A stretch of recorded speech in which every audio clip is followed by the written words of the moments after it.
If you guys have ever felt a little confused about the Christmas story, you're actually in good company. If you've ever kind of like the kids on the video, wondered what were those things they brought them again, and did that happen at Christmas or did that happen at Easter? Is this Santa's birthday? Is this Jesus? If you've ever struggled with putting the Christmas story together, you are not alone. And not only are you in good company with the kids that are up there, but I would dare say that about 90% of the world actually is a little bit confused about the Christmas story. And I would guess that about 90% of us in this room are probably a little confused about the Christmas story. And here's why I would say that. Because in most of our homes, or if not in our homes, at least in our neighborhood somewhere, we have something like this, right? We have nativity scenes that are all over the place in our world today. So maybe you have one of these sitting on a table at your house, or maybe you have it on a counter, or maybe in the front yard of a neighbor or something like that.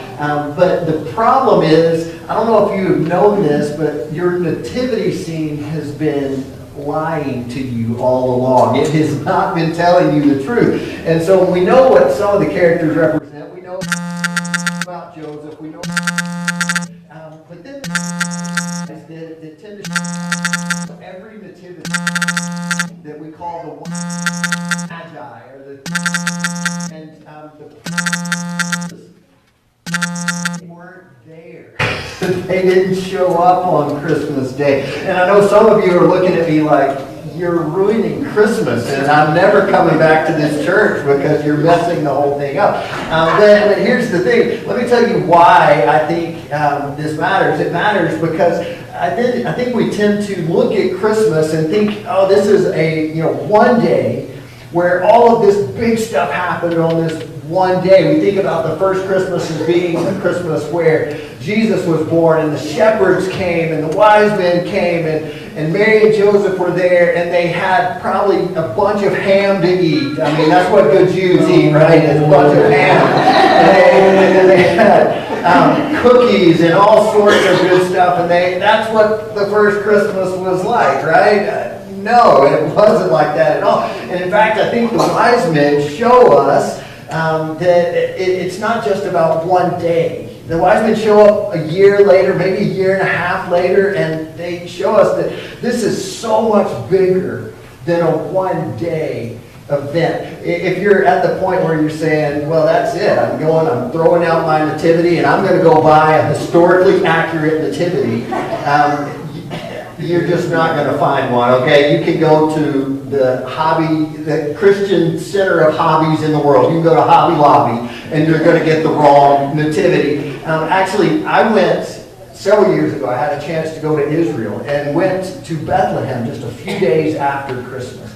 And while I was in Bethlehem, I had a chance to buy a nativity scene. And so in our house, if you were to come to our house, you would see this little nativity scene that's made out of olive wood. It's from Israel. I bought it in Bethlehem, and it's wrong. It's still not right. It's not the right thing. But in spite of that, the truth of the matter that we were getting to is that Christmas is so much bigger than one day.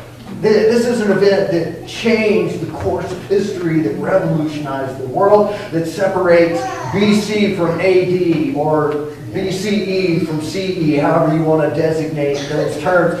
It separates the history of the world. It revolutionized the world, and I believe it's something that can revolutionize our lives as well. This is something that is absolutely huge in the course of life. And so the question that we've been asking, we actually started asking this question over the weekend, and so we're continuing to ask this today. The question we're asking is 2018, is Christmas of 2018 going to make any real difference in your life? And what do we need to do so that it does make a real, actual difference in our lives? If we're honest, I think we could all look through our phones or look back through our computers and look at pictures over the last several years of Christmases.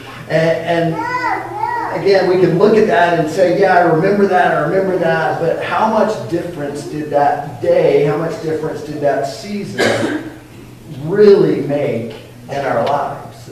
chances are we remember eating a lot. Chances are we remember thinking, I'm never going to do that again. And now we're kind of at the point where we're saying, I can't wait to do that again, right? Can't wait to eat too much again this Christmas. But I don't know that Christmas, for the most part, tends to make a huge difference in our lives. And so how can we make 2018 a year where Christmas actually makes a real difference for us? That's the question we're asking. And in order to answer that, I want us to actually step into the nativity for a few minutes. I want us to step into this, even though it's not historically accurate, I want us to step into the shoes of the wise men for just a second. Because I really believe that if we, in 2018, make the same kind of decisions this Christmas that those wise men made the first time that they were going to see Jesus, I think it will make a radical difference in the way that we relate to God and the way that we relate to each other. I think this is what could make a difference in Christmas this year. So let's look at their story quickly. We won't spend a whole lot of time here, but their story is found in the book of Matthew. So we'll be in Matthew chapter 2 and just read a couple of simple verses. It starts out in chapter 2 by saying this: After Jesus was born in Bethlehem in Judea, during the time of King Herod, Magi, or wise men, from the east came to Jerusalem and asked, "Where is the one who has been born, the King of the Jews? We saw his star in the east, and we have come to worship him." If you're paying attention to the video a minute ago, that's the part they kind of got right. You know, that's the part that they remembered. And maybe that's the part of the Christmas story here that you remember as well. You would be able to get that right. But I want us to just kind of pause for a minute and focus on a few of these words that I think are important. And the first one, again, is related to, I'm not trying to mess up your Christmas with this, but it's related to some of the stuff we were talking about. It is the word magi. It says that the magi came from the east. How many magi, how many wise men were there? You gave it away, Dan. There were probably a whole bunch of it. If you just want to come preach for me, you can feel free. No, we tend to think there are three, right? That's the traditional way of, that's what's in your nativity. That's what we tend to think. And the reason is probably because there were three items that they brought to Jesus. And it works out really well for a children's Christmas play to have three wise men carrying three gifts. They all get to give him something, right? But we don't know how many wise men there were. In fact, it probably wouldn't have made sense for only three of them to come. It would have made sense for a whole lot more to come, because at this period of time, they're not going to travel this long distance and risk their safety and risk their lives in a very small group. They probably would have traveled in a caravan with a lot of them that came. And so we don't know how many wise men there were, but we know they eventually came. They eventually got there. And this verse also tells us that they were from the east. If you know exactly where in the east, I want you to tell me, because I don't know exactly where they were in the east. But we have some clues, we have some ideas. There were parts of the Middle East where Jews had been dispersed earlier because they were invaded by the Babylonians and the Assyrians, and so there were places where Jews were, and so it makes some sense that these guys, these wise men from the east, had read some of what those other Jews had written who had been dispersed. They may have read some of Daniel, and as a result, we think they were probably somewhere around the Persian Gulf region. I have a map that I want to show you to just give you an idea. If you look at the red dot on the right side, that's kind of the Persian Gulf area. If you look at the red dot on the left side, that's close to Jerusalem, the area of Israel. And so these men are coming from the east, and you would just naturally think, well, that they would go directly from that red dot to that red dot, but that's not what they do, because if you go straight across, you die. That's the Arabian desert, and you're not going to make it, right? So they actually have to follow the brown and green line. It almost looks like an arch right there. That's called the Fertile Crescent. And the distance from one end there, the Persian Gulf, to Israel is about 1,000 miles.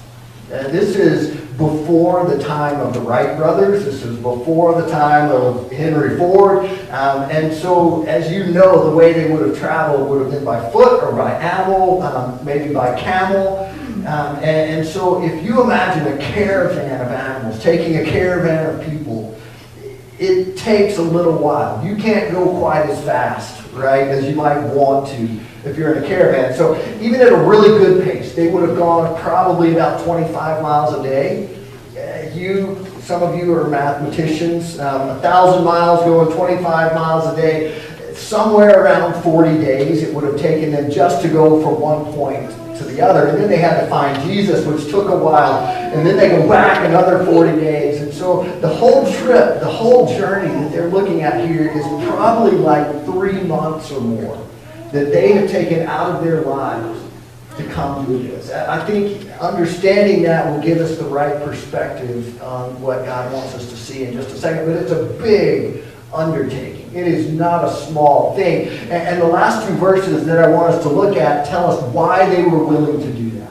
Tells us 2 things that they came to do. These 2 things they specifically wanted to accomplish on this journey. So in chapter 2, verse 11, it says this: on coming to the house, and by the way, there's another clue for you that they're not in the stable anymore. They're not in the cave. They're at a house. Jesus is probably a year and a half old. On coming to the house, they saw the child with his mother Mary, and they bowed down and worshipped him. Then they opened their treasures and presented him with gifts of gold, of incense, and of myrrh. And so there are 2 things that I think we see very clearly here that I want to point out to you that they did. The first thing that they did was, it says that they came and they bowed down and worshipped him. They didn't just worship in any way, but they bowed down and worshipped him.